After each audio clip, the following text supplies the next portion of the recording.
made it clear? Have I rang a bell in this village that no maiden of this land should go close to my Prince Akosi? My lovely future husband that God kept for me. Not to talk of having interest in him. I will not sit down here and watch people kill themselves over my son. In fact, I decree and declare now that every maiden in this land have equal opportunity of accessing or marrying my son. What did you just say? That is my decision. If you're even talking about that one, it's not a problem. I'll take her out. Go do makeup on her, fix her nails, fix the kind of hair that you're carrying, and she'll be fine. Amaka will not disappoint me. Get ready! I'm shouting!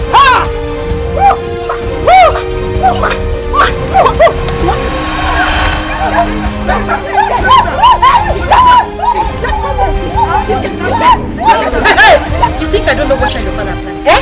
You think I don't know how the two of you have been trying to melt your way into the palace so that when the prince comes back, he will come for you? That was why she didn't go. But you thought she didn't go because she loved you or something?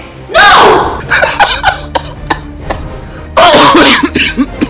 You see, King Solomon, who was the wisest king, was married to 300 wives and had 700 concubines. So if I decide to toe the line of King Solomon, will I be wrong?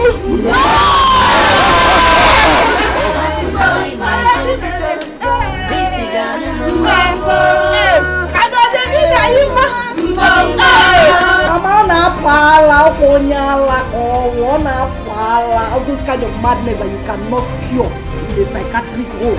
He needs mountain of fire prayer and can appeal talent of Yonis. She's already going mad because she made a charm against a prince that backfired. What?